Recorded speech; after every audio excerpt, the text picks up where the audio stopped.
राकेश जी आज आपको एक्सप्लेन करने वाले हैं कि सेशन किसके लिए रखा गया है, क्या बेसिक चीज़ें बताएंगे। Rakesh ji please explain. कुछ लोग होते हैं जो राइडिंग वगैरह करते हैं तो थोड़ा जोर कहीं से। फंस जाते हैं, कुछ हो जाता है उनको, तो व्हील वगैरह खोलना, चेन का एडजस्टमेंट करना, चेन लूप वगैरह करना, क्लच की फ्री प्ले वगैरह देखना कि कैसे एडजस्टमेंट होगा। कोई बीच रास्ते में फंस गया है, माना कि आसपास कोई है नहीं है व्हील खोलने वाला, तो उसको चेक करना। और टूल्स वगैरह इसके अंदर आते हैं, तो आप बेसिकली उस टूल्स को निकाल के अपना व्हील आप स्वयं खोल सकते हो और उसको एडजस्टमेंट वगैरह कर सकते हो नॉर्मली। तो एक बार वो राइडिंग करता है तो बंदा वो कहीं रास्ते में फंसेगा नहीं, तो वो नॉर्मली एक बार कर देगा, टाइट वगैरह कर देगा, तो बाद में डन। ये बंदा हमेशा पार्ट ही चढ़ाता रहता है, सारे कस्टमर के पार्ट चढ़ाने वाला हकदार ये अकेला बंदा है। पहली बाइक है अपने हिमालयन 450 सीसी। इसमें पीछे वाला टायर कैसे रिमूव करके लगाया जाता है और पंचर केस में, उसके बारे में विनोद जी एक्सप्लेन कर रहे हैं यहाँ पे। एंड सेकंड बाइक है बुलेट 350 बटालियन ब्लैक। इसका टायर कैसे ड्रम ब्रेक के पीछे कैसे खोला जाता है, लगाया जाता है, उसके बारे में एक्सप्लेन किया जा रहा है।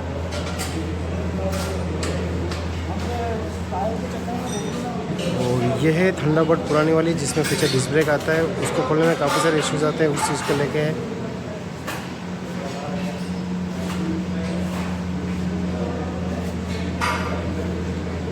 और ये है क्लासिक 350।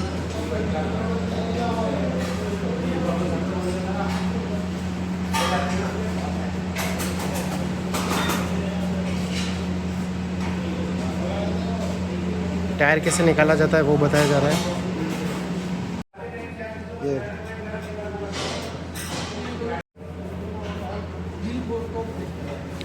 तो भैया सीख गए आप टायर फिट करना? जी सीख रहे हैं, अभी कलाकारी चालू है। हाथ काले कर लिए? बिल्कुल कर लिए हैं, अच्छे से कराएंगे। आज यहाँ पे काले करेंगे तो नेक्स्ट टाइम कभी राइड पे फंसेंगे तो ये गंदे हाथ बहुत याद आएंगे। याद आएंगे, सही बात है। क्या हो रहा है ये?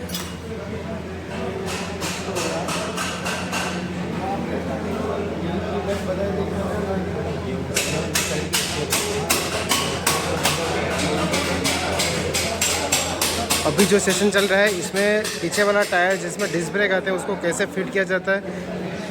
आपको अगर नहीं आता है बट कहीं बाहर करवा रहे हो, बाहर लोकल मैकेनिक को नहीं पता होता है डिस्क ब्रेक कैसे फिट किया जाता है, डिस्क ब्रेक वाला टायर, उसके लिए सेशन रखा गया है कि आपको बेसिक ध्यान रखना है जो फिट कर रहा है वो कैसे कर रहा है, कुछ गलत तो नहीं कर रहा है जिसकी वजह से आपका टायर जाम हो जाए, सही से नहीं चले, ब्रेक प्रॉपर्ली वर्क नहीं करे, तो उस चीज़ को ये बता रहे, एक्सप्लेन कर रहे हैं यहाँ पे। बेसिक चीज़ें हैं, कृपया आप भी ज़रूर सीखें।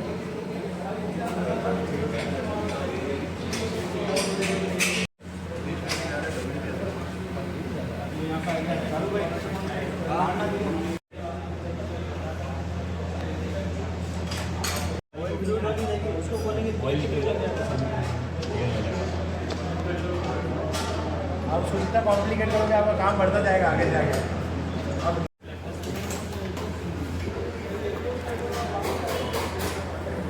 चेन अपन अभी कवर करते हैं, ठीक है। अभी खाली यहाँ तक भी प्रैक्टिस कराते हैं। चेन अपन लुब्रिकेशन में स्लैकनेस एडजस्टमेंट और वो सब यहाँ तक आ जाएगा ना, तो चेन पीरियोडिक मेंटेनेंस है, तो स्लैकनेस एडजस्टमेंट और लुब्रिकेशन अभी अपने इसके बाद कवर करेंगे। ये इधर खाली wheel fitting and opening cover करेंगे, सारी व्हील ओपनिंग एंड फिटिंग उसके लिए पहले कैलिपर का जो पिस्टन है ये बाहर आ गया, पहले इसको अंदर दबा, हाथ से दब जाएगा ना, ये हाथ से दब जाएगा, लेकिन ये आगे वाले कट में बैठेगा, ये आपको उधर से देखना पड़ेगा, उधर आ जाइए आप।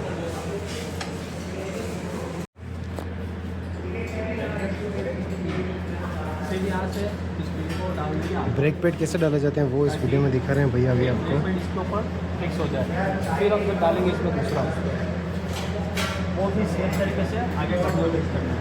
फिट करने के बाद इस पिन को पूरा फिक्स,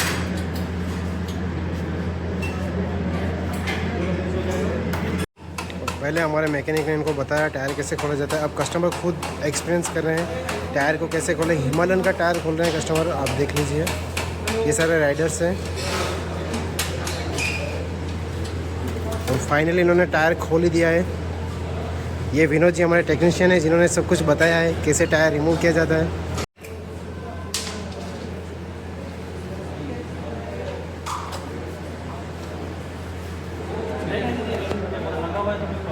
भैया ने टायर पूरा बाहर निकाल दिया है। मतलब बाइक के प्रति जो इनका लगाव है ना, वो देखिए आप। ये क्लासिक 350 है जिसका व्हील रिमूव कैसे किया जाता है, ड्यूल डिस्क ब्रेक वाला, वो एक्सप्लेन किया जा रहा है। कस्टमर खुद एक्सपीरियंस ले रहे हैं, खुद खोल के देख रहे हैं। ऐसा सेक्शन होना चाहिए मंथ में एक बार ज़रूर, राइडर लोगों के लिए स्पेशली, ताकि वो बेसिक से खुद समझ सकें। थोड़ा सा भैया कन्फ्यूज़न चल रहा है, समझ में नहीं आ रहा क्या किया जाए। विकास जी थोड़ा बताए भैया को।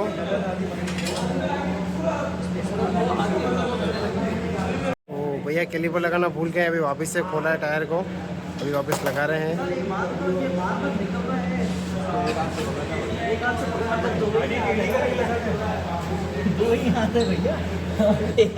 भैया एक हाथ और दिलाओ।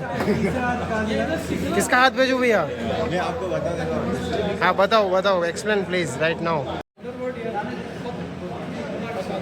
ये थंडरबर्ड है और इसका पीछे वाला टायर फिट करना बहुत ही मुश्किल काम है। ये बच गए इसमें, और अभी देखो इनकी हेल्प के लिए हमारे मैकेनिक साहब आ गए हैं।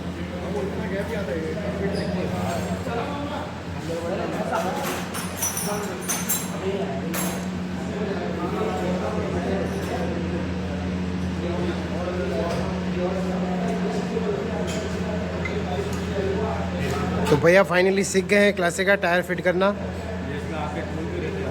मैं हाथ साफ करना भी सीख गया हूँ, पता है। हाथ साफ करना सीखे, टायर फिट करना सीखे हो? फिट करना भी आता है और गंदे हाथ तो साफ करना भी आता है। चेन क्लीनर से साफ हो जाते हैं। नुकसान कराओगे भैया। कैसा लग रहा है भैया हाथों में मेहंदी लगा के? मर्दों वाली मेहंदी है ये। महंगी महंगी। ये शादी से पहले लगा रहे हैं, शादी के टाइम मेहंदी ओरिजिनल लगाई जाएगी। तो आज के सेशन के बारे में भैया क्या बोलना चाहेंगे? कैसा लगा आज का सेशन? मज़ा आ गया एकदम।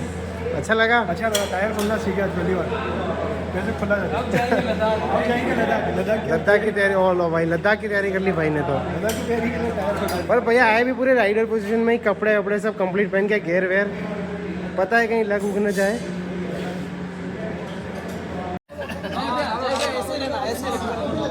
भैया काफ़ी टाइम से डालने का प्रयास कर रहे हैं पर डाल नहीं पा रहे हैं प्रॉपरली। अब लगाया हथौड़ा। नहीं कुछ तो गड़बड़ है भैया। लेने की जरूरत ही नहीं है। चलो मैकेनिक साहब आए हैं अभी। स्पेसर का है ये, अरे यार क्या बात है।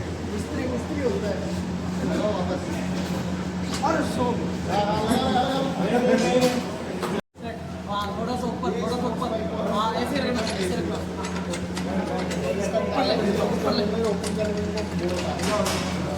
हाँ ठीक है। नहीं नंबर का से अपन बाकी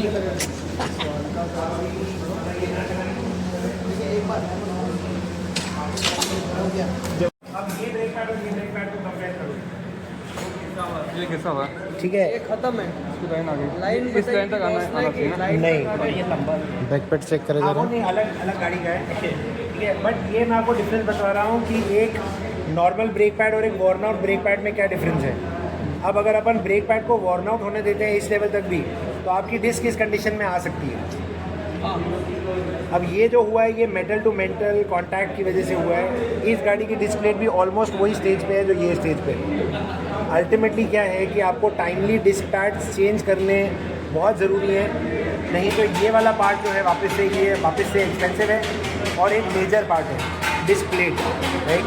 तो आपको टाइमली आपके ब्रेक पैड्स की मेंटेनेंस देखना इससे ज़रूरी है। तो डिस्क पैड्स कैसे खोलने और कैसे फिट करने अभी आप फिट करके देख रहे हैं। जैसे अगर अपने ख़राब हो गए तो डिस्क पैड लिए अपन ने नए और इसकी जगह वो फिट किया जो आपको प्रोसेस बताया उसके हिसाब से, नहीं तो आपकी डिस्क प्लेट इस तरीके से ख़राब हो सकती है, करेक्ट। और इस लेवल पे आने के बाद में ब्रेक एफिशिएंसी ऑलमोस्ट ज़ीरो है। आप ब्रेक लगाओगे वो फ्रिक्शन करेगी बट ब्रेक नहीं अप्लाई होगा क्योंकि उसमें कोई लेदर आगे ऊपर है ही नहीं, करेक्ट। प्लीज़ डिस्क ब्रेक वाली साइड जो है ऊपर है, जो पंचर निकालेगा जब भी करेगा तो आपका डिस्प्ले ऊपर रहना चाहिए ताकि वो बेंड ना हो। स्प्रॉकेट बेंड नहीं होगा, ये बेंड हो जाएगा, राइट। या फिर इसको भी खुलवा लीजिए, करेक्ट, ताकि आपकी डिस्प्ले आपकी सेफ रहेगी। एक बार करा लोगे आई थिंक शायद चलेगा, दूसरी बार कराओगे तो आपकी डिस्प्ले का जो ये डिस्प्ले के बारे में एक्सप्लेन करेंगे, जो प्लेट आती है उसके बारे में। जब अगर ये कम होगी तो ये डिज़ाइन है कैलिपर के साथ में और उसको काम करने के लिए कि कितनी डेप्थ पे क्या प्रेशर पे क्या चीज़ लगनी चाहिए। तो टर्निंग ठीक है, एक आधी बार अगर करा भी नहीं तो चलेगा, but it is not a recommended solution कि आपका डिस्क खराब हो गया तो टर्निंग खराब, राइट। तो ये जो लाइनिंग है बेसिकली यहाँ पे डिस्प्ले आके खत्म होती है, या फिर आपकी गाड़ी बहुत पुरानी हो गई है तो उसका आपको विजिबली दिख जाएगा कि वो नॉर्मल डिस्प्ले से पतली हो चुकी है। सो एग्जैक्ट MM में नहीं, वो विजुअल इंस्पेक्शन है और डिस्प्ले एफिशिएंसी में पता पड़ जाता है। तो जो मैकेनिक चेक करेगा तो वो हर एक डिस्प्ले हर एक गाड़ी में अलग अलग थिकनेस है, अलग अलग डायामीटर्स है, तो उसके लिए visual inspection and riding performance है। वो राइडर को सबसे पहले गाड़ी में पता पड़ता है कि कुछ गड़बड़ है, सो दैट कुछ गड़बड़ इज़ अ साइन कि अपने को उस चीज़ को सही करा देते हैं, करेक्ट। इसकी कोई लाइफ स्पैन नहीं है, ये वेयर एंड टेयर है, ये जब खराब होगी तभी चेंज होगी, ऐसा कुछ नहीं, यहाँ पे बहुत सालों के बाद, करेक्ट। अब चेन का ब्रीफ है ये कि चेन आप लोगों को क्या लगता है कि अपने को कितने टाइम में लुब्रिकेट करना चाहिए? Every 4 to 5 kilometers. Almost yes, her wash के बाद अगर वॉश करवाना है that is also correct. Any other? महीने में एक बार। बहुत देर हो गया ये, मतलब अधिक हो गया, तुम्हारा अच्छा लगा तो ठीक है, कैसा लगा ठीक है। राइड के पहले Delhi also correct, after ride completed ride also correct. तो इस चीज़ का एग्जैक्टली माई पॉइंट इज इस चीज़ का कोई सही आंसर नहीं है। रिकमेंडेशन है every 500 to 700 kilometres at least once chain को क्लीन करना है एंड ल्यूब करना है, राइट। आप वॉश करोगे तो आप वापस से लुब्रिकेशन करना चाहिए आपको, that is correct. Before the ride अगर आपको लग रहा है then you have to do a cleaning and a lubrication, not just a lubrication, क्योंकि चेन आप ऑब्जर्व करना गाड़ी में बहुत सारा डस्ट और ग्राइंड इकट्ठा करती है। अब इसमें खास ध्यान रखने वाली कुछ बातें हैं, चेन स्लैकनेस आपको टीम बताएगी कितनी रखनी है, कैसे रखना है। कुछ खास ध्यान रखने वाली बातें हैं जिसमें मेजरली एक्सीडेंट होता है जब गाड़ी स्टार्ट करके चेन लुब्रिकेशन किया जाता है कि वो जल्दी हो जाएगा। जल्दी नहीं करनी है भाई, अपनी मशीन को अपने को प्यार करना है, अपनी मशीन को अपने को उसके साथ में टाइम देना है, राइट। जल्दबाजी नहीं करनी। तो उसका सही तरीका, सबसे सही तरीका है कि गाड़ी की चाबी तो आप निकाल के रखी दो साइड में and then manually inspect the chain. कभी भी व्हील को अपने को रोटेशन डायरेक्शन में नहीं घुमाना। जब भी आप मेंटेनेंस कर रहे हो तो make it anti, right. Basically आपका जब व्हील चलता है तब वो कौन से क्लॉकवाइज चल रहा है? एंटी क्लॉकवाइज चल रहा है, आपको उसके एंटी करना है, आपको उसको क्लॉकवाइज डायरेक्शन में घुमाना है। उससे दो चीज़ें होती हैं, एक आपका कभी भी कोई भी आप कपड़ा यूज़ कर रहे हो या आपका फिंगर है वो सेफ रहेगा, क्योंकि ऐसे घूमते हुए व्हील में अगर आप ऊपर रखोगे तो फिर वो बेवकूफ़ी है वापस से, है ना। नीचे रखना है अपने को, नीचे से क्लीन करना है पकड़ के, ताकि अपन इसको जब ऐसे घुमा रहे हैं तो कोई स्कोप नहीं है अपने पास में टायर के अंदर अपना हाथ फंसने का या कपड़ा फंसने का। Number 1 is that. Number 2 is कि आपको लुब्रिकेशन करने से पहले क्लीनिंग करनी है। क्लीन करने के बाद में आप उसको कपड़े से भी कर सकते हो, पानी मारते हुए आपको बोरिंग्स के ऊपर उसके खाली आपको लुब्रिकेशन करना है। कई जने क्या करते हैं, स्प्रॉकेट का जहाँ पे टीथ आ रहा है वहाँ पे भी लुब्रिकेशन कर देते हैं, साइड में भी कर देते हैं, पीछे भी कर देते हैं, आगे भी कर देते हैं। नहीं, इसको लुब्रिकेशन की ज़रूरत खाली जो आपके कनेक्टिंग लिंक्स हैं उस पर। तो अगर आप उससे ज़्यादा यूज़ कर रहे हो तो आप अपना प्रोडक्ट वेस्ट कर रहे हो, राइट। तो खाली उतने पे करना है, क्लीन थरोली करो। इसीलिए क्लीनर 2 आते हैं किट में, लुब्रिकेट देगा, क्योंकि क्लीन थरोली करना ज़रूरी है। लुब्रिकेशन जितना ज़रूरी है उतना करो and maximum 2 to 3 rotation, that's it. Let it dry, let it set, वो डिपॉजिट हो जाएगा तो आप एक लुब्रिकेशन लाना। बेसिकली ये लुब्रिकेशन आपके चेन के ओरिंग्स को प्रोटेक्ट करेगा। आपको दिख रहा है ये थ्रेड फॉर्म हो रहे हैं। ये बेसिक डिफरेंस आप मार्केट की लुब्रिकेशन में भी देख सकते हैं। पीछे की तरफ फिर इसको थोड़ा सा प्रेस करके उस साइड में फिर इस नट को टाइट, तो इससे हमारा जो फ्लो है वो कम हो जाएगा। लाइट चलेगी, ये अब यहाँ पे एक एक्स्ट्रा यूज फिर निकाल के आपको इसमें, जैसे अभी ये मैं लगाता हूँ इसमें लिखा कि इधर सब लाइट है।